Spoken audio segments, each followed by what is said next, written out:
छात्रों के समग्र विकास के लक्ष्य को ध्यान में रखते हुए कक्षा 10 और 12 की परीक्षाओं में बदलाव किए जाएंगे। इसमें भविष्य में सेमेस्टर या बहुविकल्पीय प्रश्न आदि जैसे सुधारों को शामिल किया जा सकता है। छात्रों की प्रगति के मूल्यांकन के लिए मानक निर्धारित निकाय के रूप में परख नामक एक राष्ट्रीय आकलन केंद्र की स्थापना की जाएगी। छात्रों की प्रगति के मूल्यांकन तथा छात्रों को अपने भविष्य से जुड़े निर्णय लेने में सहायता प्रदान करने के लिए कृत्रिम बुद्धिमत्ता आधारित सॉफ्टवेयर का प्रयोग किया जाएगा। शिक्षण प्रणाली से जुड़े सुधार। शिक्षकों की नियुक्ति में प्रभावी और पारदर्शी प्रक्रिया का पालन तथा समय समय पर लिए गए कार्य प्रदर्शन आकलन के आधार पर पदोन्नति होगी। राष्ट्रीय अध्यापक शिक्षा परिषद वर्ष 2022 तक शिक्षकों के लिए राष्ट्रीय व्यावसायिक मानक का विकास किया जाएगा। राष्ट्रीय अध्यापक शिक्षा परिषद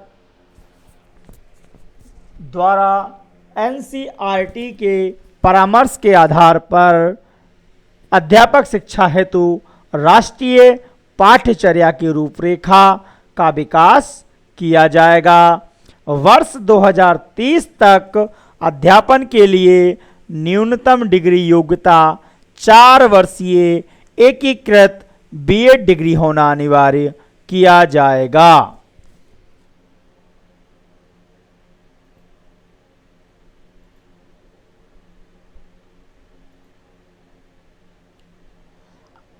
अब देखिए उच्च शिक्षा के लिए क्या सुधार किया जाएगा।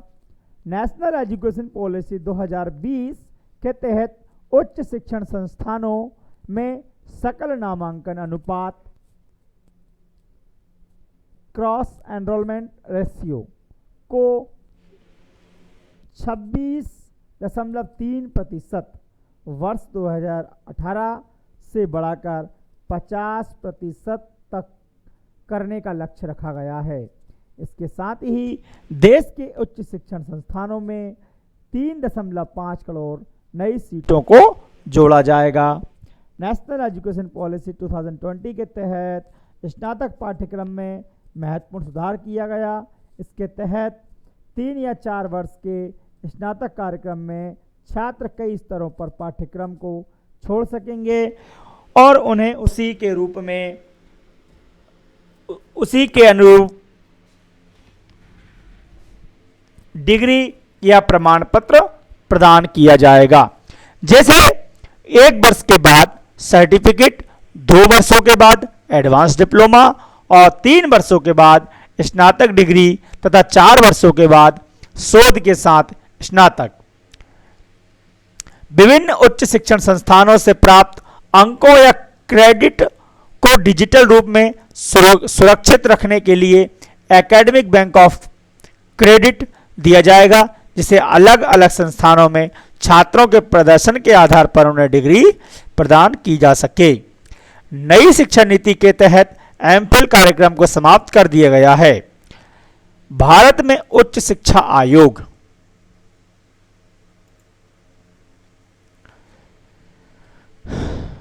चिकित्सा एवं कानूनी शिक्षा को छोड़कर पूरे उच्च शिक्षा के क्षेत्र के लिए एकल निकाय के रूप में भारत उच्च शिक्षा आयोग का गठन किया जाएगा।